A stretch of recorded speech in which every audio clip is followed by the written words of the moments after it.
Hello friends, Khan classes of commerce में आपका स्वागत है। जैसा कि स्क्रीन पर आप देख रहे हैं, यूनिट नंबर 1 का एक टॉपिक आज हम लेकर आ रहे हैं। यूनिट नंबर 1 पेपर 2 कॉमर्स का ये जो टॉपिक है, जिसमें आज हम डिस्कस करने वाले हैं अकाउंटिंग कॉन्सेप्ट, अकाउंटिंग कन्वेंशन और अकाउंटिंग प्रिंसिपल। तो लेखांकन की अवधारणा, लेखांकन की परंपराएं और लेखांकन के सिद्धांत क्या होते हैं, ये समझ लेते हैं। कॉन्सेप्ट का मतलब होता है ओपिनियन। जब एक ओपिनियन बहुत सारे लोगों के लिए क्या हो जाता है, कॉमन हो जाता है, और उस ओपिनियन पर बहुत सारे लोग जमा हो जाते हैं, इकट्ठा हो जाते हैं कि हाँ, हम सब की राय ये है, तो उसको हम बोलते हैं कॉन्सेप्ट। हम जनरली अपनी टॉकिंग में भी बोलते हैं कि ये तो आजकल सब लोगों की कॉन्सेप्ट बन गई है, मतलब लोगों की आम धारणा बन गई है। तो जब लोगों की आम धारणा बन जाती है तो उसी को हम क्या बोलते हैं, अवधारणा कहते हैं। फिर इसके बाद आगे देख लेते हैं लेखांकन की परंपराएं, जिसको हम अकाउंटिंग कन्वेंशन कहते हैं। तो लेखांकन में कुछ परंपराएं होती हैं, जैसा कि ट्रेडिशन आपने देखा होगा कि ये परंपराएं बहुत पहले से चली आ रही हैं, उनको भी अकाउंट में जगह दी गई है। तो वो परंपराएं क्या हो सकती हैं, जैसे कि हम अकाउंट जो है उसकी परंपरा के बारे में आपको बताएं कि अकाउंट में जो परंपराएं होती हैं कि एक साल में लेखा किया जाता है, ये अकाउंट की एक क्या हो गई, परंपरा हो गई। चाहे दिवाली से आप दिवाली तक करें, चाहे आप 1 अप्रैल से 31 मार्च तक करें, या 1 दिसंबर से या 1 जनवरी से 31 दिसंबर तक करें, तब भी आपके 12 माह हो जाएंगे। तो पर्टिकुलर 12 महीने की हिसाब किताब की जो है वो परंपरा रही है। चाहे 1 अप्रैल से आप 31 मार्च ले लें, 1 जनवरी से 31 दिसंबर ले लें, या दिवाली से अगली दिवाली तक 1 साल ले लें, होंगे तो वो 12 माह हैं। तो इस तरीके से 12 माह की एक क्या बन गई, परंपरा बन गई। तो वो परंपराएं जो हमें बहुत पहले से अकाउंट में डबल एंट्री सिस्टम के आने के पहले से मौजूद हैं, तो उनको हम लेखांकन की परंपराएं कहते हैं। अब तीसरा अकाउंटिंग प्रिंसिपल है, बहुत अच्छे से आप समझते हैं। आज अकाउंटिंग जो प्रिंसिपल हैं वो डुअल एस्पेक्ट कॉन्सेप्ट है, मतलब डबल एंट्री सिस्टम है। एक खाता डेबिट होगा, एक खाता क्या होगा, इसमें क्रेडिट होगा। तो एक खाता डेबिट और एक खाता क्या कर दिया जाता है, इसमें क्रेडिट कर दिया जाता है। एक खाता डेबिट, एक क्रेडिट कर दिया जाता है, जो अकाउंट का क्या हो गया, सिद्धांत। अब ये किस बेस पर किया जाता है, सिद्धांत मतलब जो स्वयं सिद्ध होना चाहिए। तो अब स्वयं सिद्ध सिद्धांत क्या होते हैं, तो वो भी समझ लें कि पाने वाले का खाता डेबिट, देने वाले का खाता क्रेडिट होगा, रिसीवर अकाउंट डेबिट होगा और गिवर अकाउंट क्या होगा, क्रेडिट होगा। इसके साथ साथ हम आप लोगों ने भी पढ़ा और हमने भी आपको बताया पुराने लेक्चर्स में, क्या बताया था कि समस्त व्यय हानि खर्चों को डेबिट करिए। All expenses and losses are debited and all incomes and profits and gains are credited. तो हम समस्त व्ययों को, हानियों को डेबिट करते हैं, और समस्त आय प्राप्ति लाभों को क्या करते हैं, क्रेडिट। तो ये लेखांकन के क्या हो गए, सिद्धांत। तो लेखांकन बेसिकली जो है वो 3 चीज़ों पर आधारित है: अकाउंटिंग कॉन्सेप्ट, अकाउंटिंग कन्वेंशन और अकाउंटिंग प्रिंसिपल। अब लेखांकन की जो परंपराएं हैं, अकाउंटिंग कन्वेंशन, इसी को कभी कभी लेखांकन की मान्यताएं भी कह दिया जाता है कि ये हमारी मान्यता रही है, मतलब ये हमारी परंपरा रही है। तो अकाउंटिंग कन्वेंशन, अकाउंटिंग क्या हो जाता है, अजम्पशन भी हो जाता है, और ये अकाउंटिंग ट्रेडिशन भी हो जाता है। तो डिफरेंट डिफरेंट नाम है, लेकिन सबका मीनिंग यहाँ एक है। अब इन तीनों को, जिन तीनों को आपने भी समझा, हमने आपको समझाया, इन तीनों को अगर इकट्ठा कर दो तो वो बन जाता है जनरली एक्सेप्टेड अकाउंटिंग प्रिंसिपल, जो कि GAAP का फुल फॉर्म है। तो याद रखिए, ये फुल फॉर्म भी पूछा जा सकता है, generally accepted accounting principle, GAAP का फुल फॉर्म। तो GAAP होता क्या है, तो GAAP जो है वो अकाउंटिंग कॉन्सेप्ट हैं, वो अकाउंटिंग कन्वेंशन है, वो अकाउंटिंग प्रिंसिपल है, अकाउंटिंग अजम्पशन है। लेखांकन की अवधारणा, लेखांकन की परंपराएं और लेखांकन के सिद्धांत को अगर हम इकट्ठा कर दें तो ये जनरली एक्सेप्टेड, मतलब सामान्यतः स्वीकृत लेखांकन सिद्धांत बन जाते हैं, जिसका मतलब होता है जनरली एक्सेप्टेड अकाउंटिंग प्रिंसिपल।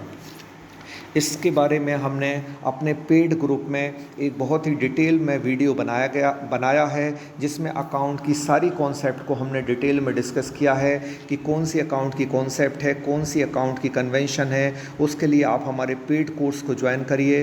वहाँ बिल्कुल हम ज़ीरो से जो है वो स्टार्ट कर रहे हैं, लेकिन आज हम आपको 10 MCQs इसी टॉपिक से रिलेटेड लेकर आए हैं। तो इस वीडियो में आप अंत तक बने रहें। अगर वीडियो को लाइक नहीं करा तो फ़ौरन आप वीडियो को लाइक कर लें, चैनल पर नए हैं तो सब्सक्राइब कर लें और आप वीडियो को लाइक ज़रूर करें।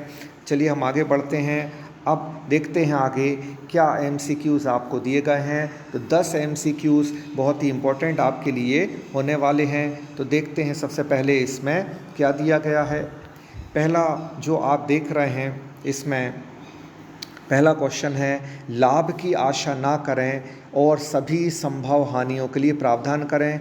The policy anticipate no profit and profit for all possible losses. मतलब हम प्रॉफिट के लिए कोई एंटीसिपेशन नहीं करेंगे, हम प्रॉफिट के लिए कोई एंटीसिपेशन नहीं करेंगे, लेकिन हम लॉस के लिए जो हैं वो क्या करेंगे, एंटीसिपेशन करेंगे। ये इस किस कॉन्सेप्ट का हिस्सा है ये पूछा जा रहा है। तो ये हमने बहुत ही डिटेल में अपने वीडियो लेक्चर पेड कोर्स में बताया है। फ़िलहाल हम आपको बता देते हैं कि ये पर्टिकुलर क्या होता है। तो ये रूढ़िवादिता की क्या है, अवधारणा है। कंजर्वेटिज्म कॉन्सेप्ट कहती है कि हानियों का प्रावधान करो लेकिन लाभ का नहीं। अब लाभ का प्रावधान क्यों नहीं, क्योंकि लाभ जब मिलना होगा तो आपको मिल जाएगा, लेकिन हानि आपको नुकसान दे देगी, आपके लिए लॉस है। तो हम भविष्य के लॉस जो हैं उनके निपटने के लिए प्रावधान करते हैं, जबकि लाभ के लिए प्रावधान नहीं करते। तो ये हमारी रूढ़िवादिता की एक अवधारणा है। रूढ़िवादिता की अवधारणा का मतलब ये होता है कि एक मैटर को हमने पकड़ लिया और एक मैटर को उसी से रिलेटेड हमने छोड़ दिया। तो किसको हमने पकड़ लिया, लॉस को ले लिया, लेकिन हम जो प्रॉफिट है आपका, उस प्रॉफिट को क्या कर रहे हैं, यहाँ इग्नोर कर रहे हैं। मतलब one aspect is cover but second aspect will be ignored. So this concept is related to conservatism concept. तो conservatism concept क्या कहती है कि एक चीज़ को हमने पकड़ लिया लेकिन एक चीज़ को हमने छोड़ दिया। तो लाभ की आशा ना करें बल्कि किसका प्रावधान करें, हानियों का प्रावधान करें। तो ये अवधारणा क्या है, रूढ़िवादिता। इससे संबंधित क्वेश्चन भी पिछले जो एग्ज़ाम है उसमें 2 से 3 क्वेश्चन इस चैप्टर से आए हुए हैं जो कि हम समझा रहे हैं। ये अभी हम MCQ लेकर आ रहे हैं। इसका डिटेल्ड वीडियो देखना है तो आपको हमारे पेड कोर्स को ज्वाइन करना पड़ेगा। वहाँ हमने काफ़ी डिटेल में लगभग 37 मिनट्स में ये 12-14 अवधारणाओं को, परंपराओं को हमने बहुत अच्छे से समझाया है। और उसके बाद आज हम ये अभी वीडियो लेक्चर लेकर आए हैं जिसमें MCQs को हम कवर कर रहे हैं। दूसरा देख लेते हैं। सामान्यतः आगम का लेखा उस समय किया जाता है, आगम मतलब होता है रेवेन्यू। तो रेवेन्यू रिकॉग्नाइजन एक कॉन्सेप्ट होती है कि रेवेन्यू जब हमारी जनरेट हो गई है तभी उसको लिख लिया जाता है। रेवेन्यू अभी जनरेट भी नहीं हुई तो नहीं लिखा जाता। और रेवेन्यू के रिसीव्ड होने का भी हम वेट ना करें, बल्कि रेवेन्यू जब क्या हो गई है, जनरेट हो गई है, आय जब उपार्जित हो गई है तो उपार्जन आधार पर लिख दिया जाए, लेकिन भले ही वो हमको बाद में प्राप्त हो जाएगी। तो देखिए एक ऑप्शन डी दिया है कि जब वस्तु का मूल्य प्राप्त होता है, कैश इज रिसीव्ड। तो ऐसा नहीं है, हर आय नकद नहीं होती बल्कि कुछ आय इनकम उधार भी होते हैं। क्रेडिट ट्रांजैक्शन और क्रेडिट और कैश ट्रांजैक्शन दोनों को अकाउंट में जगह दी गई है और हम अक्रूअल बेसिस पे भी रिकॉर्डिंग करते हैं। तो इस क्वेश्चन का आंसर सी हो जाएगा कि आगम को उस समय लिखा जाता है जब वस्तु की क्या हो जाती, सुपुर्दगी। हमने आपको गुड्स डिलीवर कर दिया, अब पैसा देना के लिए आप क्या हो गए, लाइबल हो गए। तो ये ट्रांजैक्शन तो हो गया ना, गुड्स एक जगह से दूसरी जगह चला गया, गुड्स की डिलीवरी आपको मिल गई, पैसे देने के लिए आप लाइबल हो गए। इसका मतलब हम आपका अकाउंट क्या कर सकते हैं, डेबिट कर सकते हैं। और गुड्स जा रहा है तो सेल्स अकाउंट क्या कर सकते हैं, क्रिएट कर सकते हैं। मतलब एंट्री करने के लिए जो प्रोविज़न है वो हमको मिल गए। तो कुल मिलाकर रेवेन्यू जब रिकॉग्नाइज्ड हो गई है तो उस समय उसको लिखा जा सकता है और वस्तु डिलीवर हो जाती है तो उसको हम लिख सकते हैं। फ़ौरन देख लेते हैं तीसरा क्वेश्चन स्क्रीन पर है। सतत व्यवसाय की अवधारणा मतलब गोइंग कंसर्न कॉन्सेप्ट क्या होती है? तो गोइंग कंसर्न का मतलब होता है व्यापार एक लंबे समय तक चलता रहेगा, सतत यानी कि कंटिन्यू चलता रहेगा। तो याद रखिए, कोई भी व्यापार परमानेंटली नहीं होता है, कभी व्यापार बंद भी हो जाते हैं। टेम्परेरी व्यापार भी नहीं होता है कि हमने आज दुकान खोली और अगले महीने उसको बंद कर देंगे, बल्कि हम ये सोचकर व्यापार शुरू करते हैं कि एक लंबे समय तक व्यापार चलता रहेगा। तो going concern concept is related to indefinitely time period, मतलब अनिश्चित काल तक व्यापार चलता रहेगा। परमानेंटली का मतलब ये होता है जो हमेशा रहेगा, तो ऐसा नहीं है। दुनिया में कोई भी चीज़ परमानेंट नहीं होती, आप और हम भी परमानेंट नहीं हैं, हमारे व्यापार भी परमानेंट नहीं है, लेकिन वो टेम्परेरी भी नहीं है। इन दोनों के बीच का रास्ता है क्या? अनिश्चित काल, मतलब जब तक हम चाहेंगे तब तक व्यापार चलेगा। ठीक है, तो व्यापार यहाँ जो है अनिश्चित काल तक चलता रहेगा। ये आपके पॉइंट नंबर ए में दिया है। तो तीसरे क्वेश्चन का आंसर आपका क्या हो जाएगा? ए हो जाएगा। अब बहुत जल्दी चौथा क्वेश्चन देख लेते हैं, स्क्रीन पर क्या है। एक अवधारणा कि एक व्यावसायिक उपक्रम निकट भविष्य में ना तो बेची जाएगी ना ही विघटित होगी। मतलब वो कौन सी कॉन्सेप्ट है, वो कौन सी कॉन्सेप्ट है जो यह बताती है कि व्यापार ना तो क्या होगा, हमारा बंद होगा, और ना ही हम व्यापार को बेचेंगे। तो व्यापार नहीं बंद होगा और ना ही व्यापार को हम बेचेंगे। तो ये किसकी अवधारणा है? चालू व्यापार की अवधारणा है कि व्यापार हम करते रहेंगे और एक लंबे समय तक करते रहेंगे। न व्यापार को आगे निकट भविष्य में बेचा जाएगा और ना ही व्यापार का लिक्विडेशन होगा, ना ही व्यापार बंद होगा। चालू व्यवसाय की अवधारणा हो गई। इसके बाद पांचवा क्वेश्चन देख लेते हैं। एक व्यावसायिक इकाई के जीवन काल में लेखांकन किस मूलभूत लेखांकन अवधारणा के अनुसार वित्तीय विवरणों को प्रस्तुत करता है? तो वित्तीय विवरणों को प्रस्तुत करता है। और देखिए, इसमें एक बात हुई है जीवन काल की, इंग्लिश में देख लें ड्यूरिंग द लाइफ टाइम। तो देखिए, यहाँ टाइम पीरियड की पर्टिकुलर बात हो रही है, और जब भी टाइम पीरियड की बात हो, जीवन काल की बात हो, समय की बात हो, तो समय का संबंध किससे होगा? अकाउंटिंग पीरियड से होगा।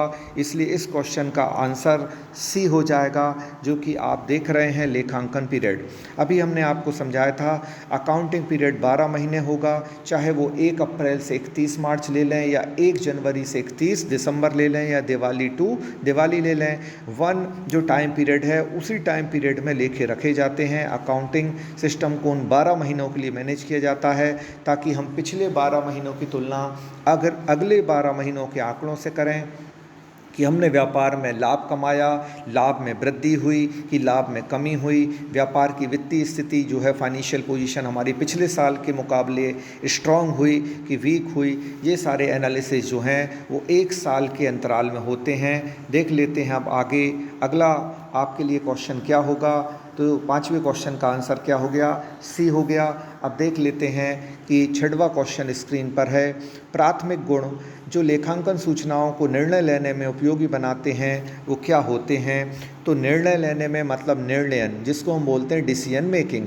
तो डिसीजन मेकिंग में कौन सी क्वालिटीज़ हमारे पास होना चाहिए? अकाउंटिंग इन्फॉर्मेशन में कौन सी क्वालिटीज़ होना चाहिए जिसके बेस पर हम क्या लेते हैं? डिसीजन मेकिंग करते हैं। तो इसका ऑप्शन आपका क्या हो जाएगा? बी हो जाएगा, रियलाइबिलिटी एंड कंपेरेबिलिटी। मतलब डेटा कैसा होना चाहिए? रियलाइबल होना चाहिए, विश्वसनीय होना चाहिए। और रियलाइबल डेटा क्या होता है? जो एक्यूरेट लिखा जाता है, एग्जैक्ट लिखा जाता है, जिस मूल्य पर लेन देन हुआ वास्तव में उसी मूल्य पर लिखा जाता है, तो वो विश्वसनीयता आ जाती है आंकड़ों में, क्योंकि आंकड़े शुद्ध हैं। और कंपेरेबिलिटी को अभी हमने आपको समझाया कि एक साल 12 महीने के, अगर एक साल में 12 महीने के आंकड़े आपके पास हैं, उनकी तुलना आप 6 महीने के आंकड़े से नहीं करेंगे, बल्कि 6 महीने के आंकड़ों की तुलना 6 महीने से होगी, या एक साल के आंकड़ों की तुलना अगले एक साल से होगी। तब जाकर हम व्यापार का सही अनुमान लगा सकते हैं। तो यही पूछा गया है कि निर्णय लेने में मतलब डिसीजन मेकिंग में कौन से मेरिट होना चाहिए, कौन सी क्वालिटीज़ होना चाहिए? तो रियलाइबल डेटा होना चाहिए, मतलब एग्जैक्ट एक्यूरेट होना चाहिए, गलत नहीं डेटा होना चाहिए, और कंपेरेबिलिटी उसमें होना चाहिए, मतलब उसमें तुलनीयता होना चाहिए। अब बहुत ही इंपॉर्टेंट क्वेश्चन स्क्रीन पर आप देख रहे हैं, 7वां क्वेश्चन कि स्टॉक को किस मूल्य पर वैल्यूड किया जाता है। Stock is valued at, stock को किस मूल्य पर लिखा जाता है।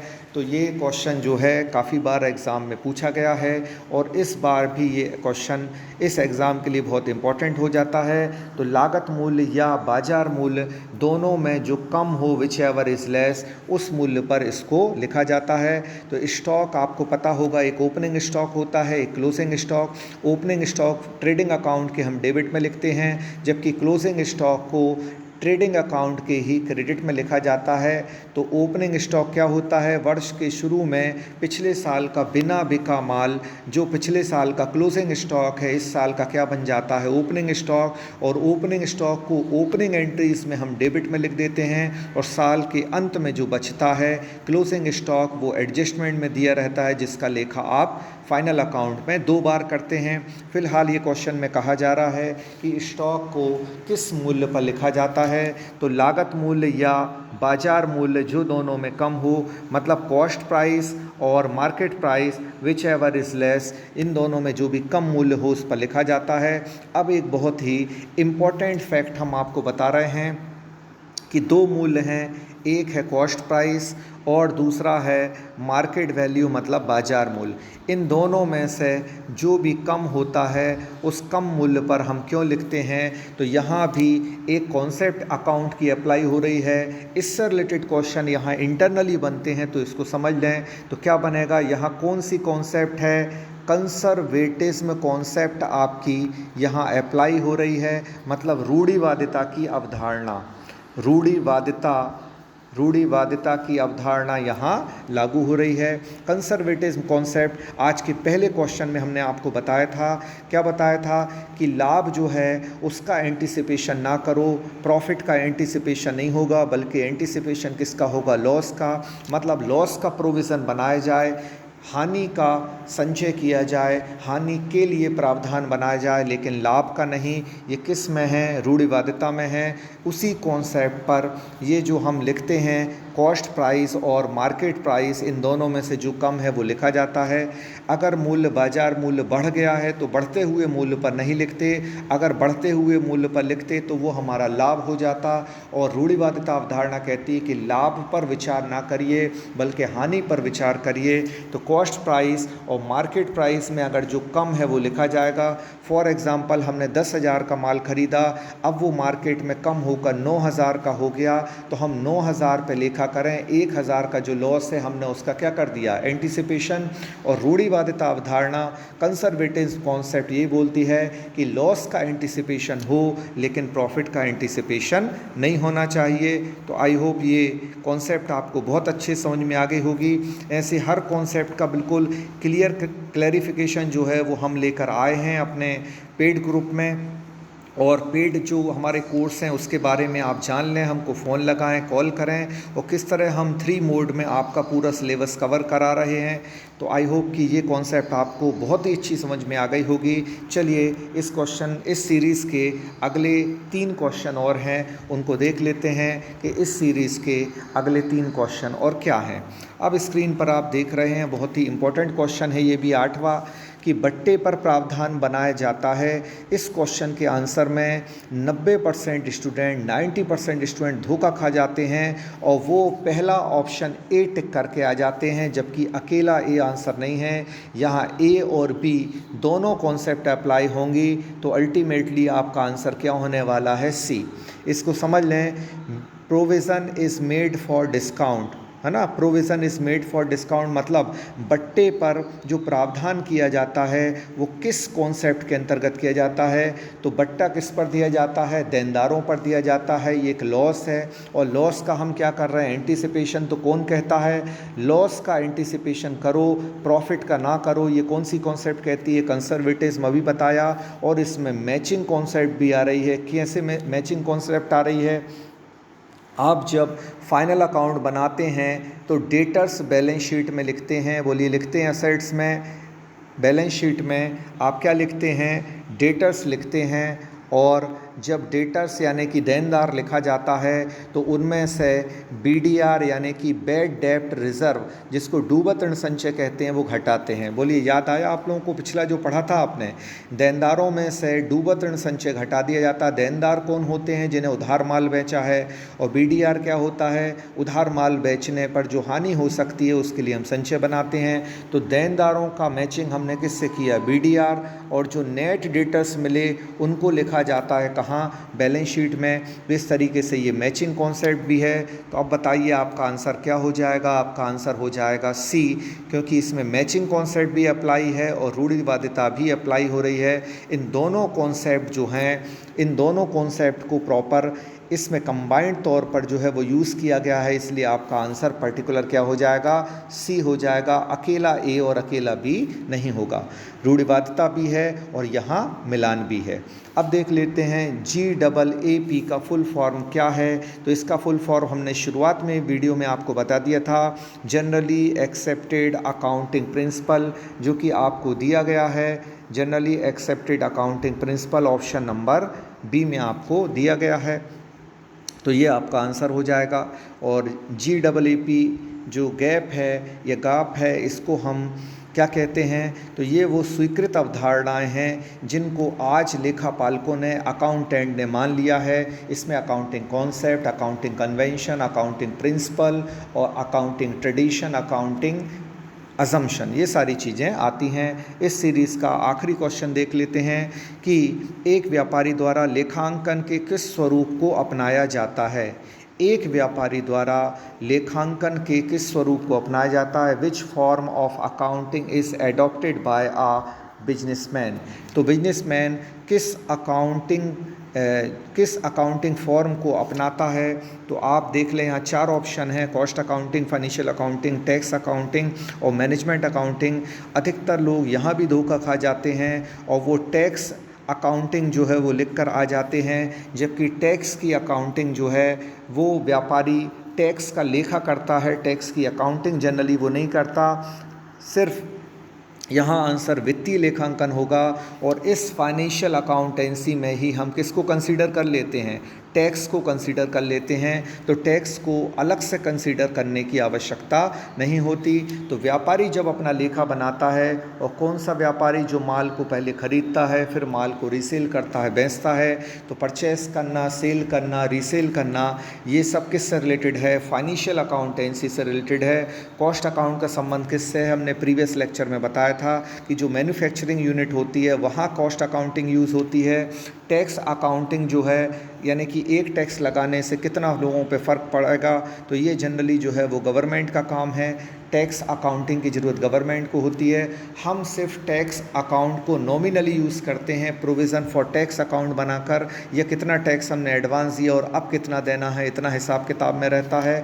तो टैक्स की प्रॉपर अकाउंटिंग कौन करती है? गवर्नमेंट। कि इन टैक्स के कलेक्शन से कितना पैसा आएगा और फ्यूचर में कितना टैक्स स्लैब होना चाहिए, कितना टैक्स इम्पोज करना चाहिए। This is the method of taxation policy matter. तो ये मैटर जो है वो टैक्सेशन पॉलिसी का मैटर है, ये हमारा मैटर नहीं है। हम जो व्यापार में लेखे रखते हैं उन्हें हम वित्तीय लेखांकन यानी कि फाइनेंशियल अकाउंटिंग कहते हैं। और मैनेजमेंट अकाउंटिंग के बारे में बता दिया हमने आपको, जहां कॉस्ट अकाउंट और फाइनेंशियल अकाउंट का काम ख़त्म होता है वहां से मैनेजमेंट अकाउंटिंग का काम शुरू होता है। आई होप ये हिंदी और इंग्लिश दोनों के कॉम्बिनेशन में एक बेहतरीन वीडियो हम आप तक लेकर आए हैं।